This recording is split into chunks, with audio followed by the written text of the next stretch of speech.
Pour partir, qu'est-ce que j'entends par Dieu?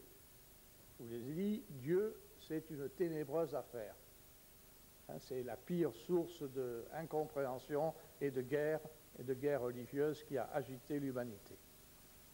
Donc je ne vais pas définir Dieu, mais je partirai d'un point de départ que je vous propose, qui est celui qui sous-tend ce travail, c'est Dieu, réalité inconnue vers laquelle l'humanité progresse à tâtons.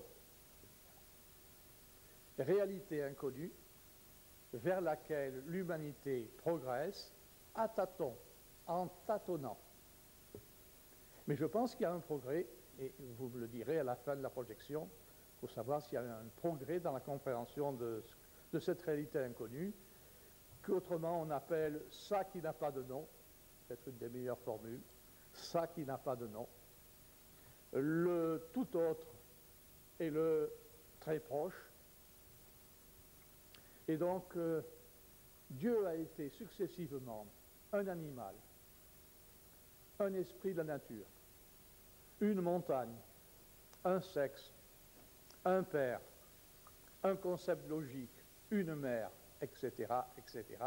C'est ce que nous allons maintenant reprendre. Et donc, ce que vous allez revivre, en fait, c'est toute l'histoire de l'humanité.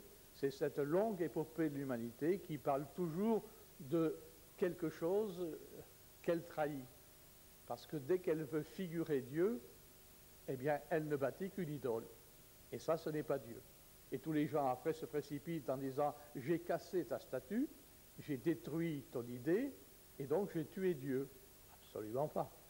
On a détruit une idole, celle du moment, celle de la région, avec le grand principe.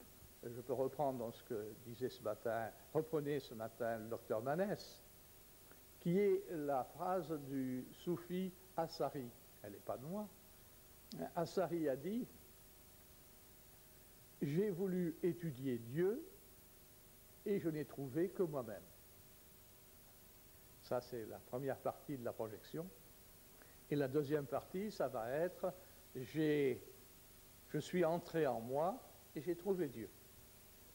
Mais pour cela, il a fallu donc sans doute quelque chose comme 50 000 ans.